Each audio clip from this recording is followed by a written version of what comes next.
Hello students, மத்தியமா ஸ்டூடெண்ட்ஸுக்கு big answer பார்த்துக்கிட்டு இருக்கோம்.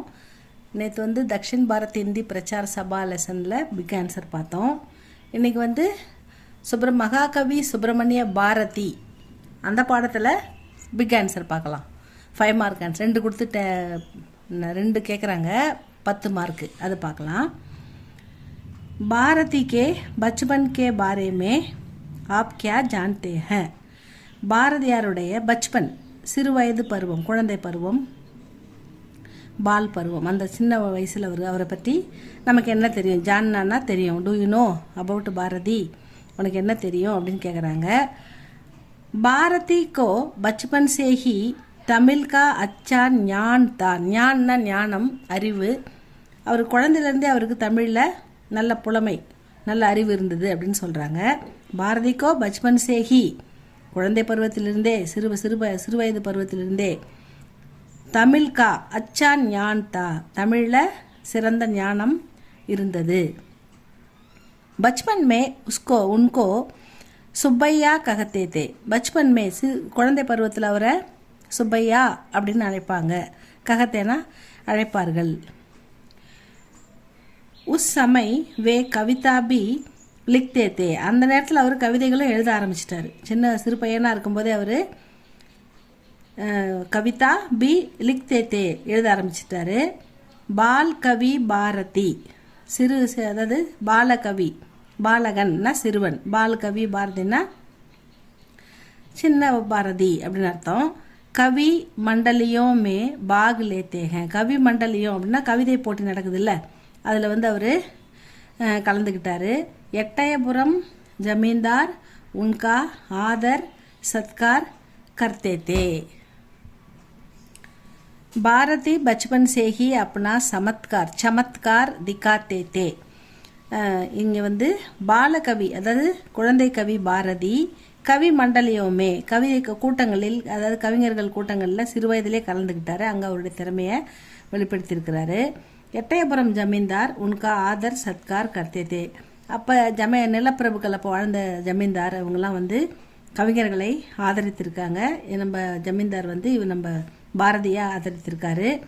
பாரதி பச்பன் சே, பாரதி சிறு வயதிலிருந்தே அப்பனா தன்னுடைய சமத்கார் திறமையை திக்காத்தேத்தை வெளிப்படுத்தினார். சின்ன வயதிலே அவர் கவிதைகள் எழுதி தன்னுடைய திறமையை வெளிப்படுத்தியிருக்காரு. எட்டயபுரம் ஜமீன்தார் வந்து இவருக்கு ஆதரவு தெரிவிச்சிருக்காரு அப்படின்னு கவிஞர்களை ஆதரித்திருக்காரு அப்படின்னு சொல்கிறாங்க. இதான் வந்து சிறு வயது பருவத்திலே குழந்தை பாரதி தமிழில் புலமை பெற்றிருந்தார். அதுக்கப்புறம் அவர் வந்து சின்ன வயதில் அவர் சுப்பையான்னு கூப்பிட்டாங்க. அதுக்கப்புறம் கவிதை போட்டிகள், கவிதை மண்டலி கூட்டங்கள் இதெல்லாம் வந்து கலந்து சின்ன வயதிலே கலந்துக்கிட்டு இருக்காரு. எட்டயபுரம் ஜமீன்தார் வந்து கவிஞர்களுக்கு ஆதரவு கொடுத்துருக்காரு. நம்ம பாரதிக்கும் ஆதரவு மரியாதை கொடுத்துருக்காரு, மதித்தார்கள் கவிஞர்களை. சிறு வயதிலிருந்தே பச்பன் சேஹி அப்னா சமத்கார் திகாத்தேக, தன்னுடைய திறமையை வெளிப்படுத்தியிருக்கிறார் பாரதி. தான் அவருடைய குழந்தை பருவம். செகண்ட் கொஸ்டின் வந்து பாரதிக்கு கவிதாயே ஜனதா கோ கியோ பசந்தாயி. பாரதியாருடைய கவிதைகள் ஜனதா அண்ணா மக்களுக்கு ஏன் பிடித்திருந்தது? பசந்த்னா லைக், மக்கள் ஏன் விரும்பினார்கள்? பாரதியாருடைய கவிதைகளை மக்கள் ஏன் விரும்பினார்கள்? இதுதான் வந்து கேள்வி. ஜனதான்னா மக்கள், இங்கே கவிதா ஏன் அப்படின்னா ப்ளூரல் கவிதைகள் அப்படின்னு எடுத்துக்கணும். பசந்த்னா கியோன்னா ஏன், பசந்த்னா லைக்கிங். பாரதிக்கு கவிதாயே தேஷ் பக்தி பூர்ணதி. பாரதியாருடைய கவிதைகள் தேசபக்தி நிறைந்திருந்தது. அவருடைய கவிதைகளில், பாரதியாருடைய கவிதைகளில் தேஷ் பக்தி, தேசப்பற்று நிறைந்திருந்தது. வே கவிதாயே ஜோஷிலி பீதி, அதாவது எளிமையாக இருந்தது. ஜோஷிலினா மிகவும் மக்கள் புரிந்து கொள்ளக்கூடிய எளிய நடையில் இருந்தது. தேஷ்கி ஆஜாதி, தேசத்துடைய ஆசாதினா விடுதலை. இங்கே வந்து கீழே ஜா பக்கத்தில், கீழே ஜாக்கு கீழே வந்து ஒரு பிந்து இருக்குது, அதை ஹலந்துன்னு எடுத்துக்கலாம். அதனால் இந்த வந்து ஜா அப்படின்னு படிக்காமல் ஜா அப்படி படிக்கணும். ஆசாதி, ஆஜாதின்னு சொல்லக்கூடாது, ஆசாதி, ஆசா ஜா அப்படி படிக்கணும். தேஷ் கி ஆசாதி के लिए जनता को प्रेरित करती थी. பாரதி தன்னுடைய கவிதை மூலமாக தேஷ்கி ஆசாதினா தேச விடுதலைக்காக மக்களுக்கு விழிப்புணர்வை ஏற்படுத்தினார். பிரேரித்துனா மக்களுக்கு ஒரு அவேர்னஸை ஏற்படுத்தினார். நம்மளாம் அடிமையாக இருக்கிறோம், நம்ம நம்ம உரிமைக்காக போராடுறோம், நீங்களும் அதில் கலந்துக்கணும், அந்த உரிமைக்காக நீங்களும் போராடணும் அப்படின்ற விழிப்புணர்வை ஏற்படுத்தினார். உன்கி கவிதாவுமே முர்தோம்பி, அவருடைய கவிதைகளில் முர்தோன்னா செத்து போயிட்டாங்கன்னு வச்சுக்கோங்க, இறந்தவர்களுக்கு கூட ஜான் ஃபூங்க் தேக்கி உயிர் கொடுக்கக்கூடிய, ஜான்னா இந்த இடத்துல உயிர், முர்தோன்னா இறந்தவர்கள், பீனா இறந்தவர்களுக்கு கூட, ஜான் உயிர் கொடுக்கக்கூடிய, ஃபூங்க் தேக்கி சக்தி இருந்தது அந்த கவிதையில். அந்த மாதிரி வேர்டு பவர் அவர் யூஸ் பண்ணார். அப்படிப்பட்ட சக்தி இருந்தது.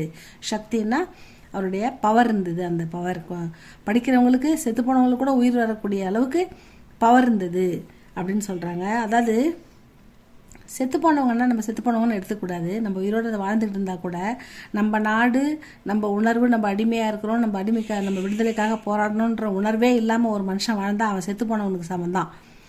புரியுதா? அந்த உணர்வு இருக்கணும், ஒரு ரோஷம் இருக்கணும். நம்மளை அந்நியை அடிமைப்படுத்தி நம்மளை அதிகாரம் பண்ணினுக்கிறான், அவனை திருத்திட்டு நம்ம நாட்டை நம்ம விடுதலை பெறணும் அப்படின்ற உணர்வு இல்லாமல் ஒரு மனுஷன் வாழறான்னா அவன் இறந்தவனுக்கு தானே சமம். அதனால் சொல்கிறாரு, அப்படிப்பட்டவனுக்கு கூட உயிர் வந்துடும், இப்போ ரோஷமே இல்லாதவனுக்கு கூட ரோஷம் வந்துடும், நாட்டுக்காக போராடணும் அப்படின்ற ஒரு எண்ணம் வந்துடும். அப்படிப்பட்ட சக்தி நம்ம பாரதியார் கவிதையில் இருந்தது அப்படின்னு சொல்கிறாங்க.